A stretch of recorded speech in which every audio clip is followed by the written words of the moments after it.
Dandaraza Fizala kitimula Namaka saiti Chitoronga Ayoba Zimbabwe Airasi Chitoronga Demakwenda section Mambomba Hibidi Hentere Wamba urinde wawaitagure Ndadi kutawore boy Ditatoka ndukura Baby wangu unoziva Wamba urinde wawaitagure Ndadi kutawore boy Ditatoka ndukura Yeah, baby Usawara nditatoka Vandu vangataure sei Vachidinda kakutiza Ndatiuza urimo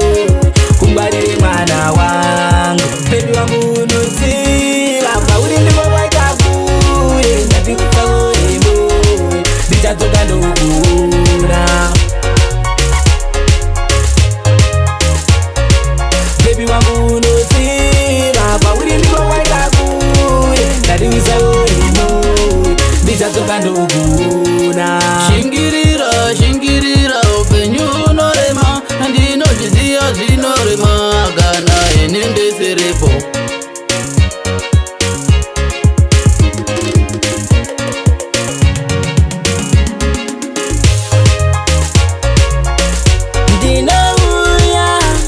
Ndinauya chingo changu Ndinauya usare moyo wangu Ndinauya inini Ndinauya sare moyo changu Yeah, ndiwachate une rudo baby Ndinokuda iwe wangu maybe Kunyangwe zvikangoma zvingarwadza Ndiwachate wangu une rudo baby Ndakaudza vana mama vana mudhara Pese nana mukoma wangu baby Ndikabaudza kuti ndiwachate une rudo Ndiwachate wandinoda baby Vese vangataura zvavanoda Unoziva vanhu vanotaura zvavanoda Asi ndiwachate wete une rudo baby Ndichauya ndokutora kumucha baby Samutsire wangu indiwe baby Ndiwachate une rudo baby wangu Chero ngoma kuziva kakudza kuti Ndiwachate unoita Chero ngoma kuziva kakudza kuti Ndiwachate unoita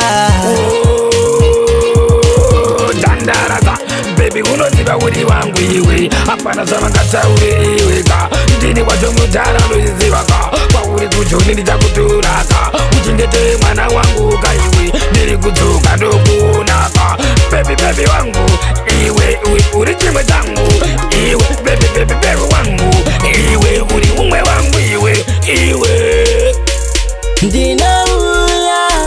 Ndinauya chimwe changu Ndinauya usare moyo wangu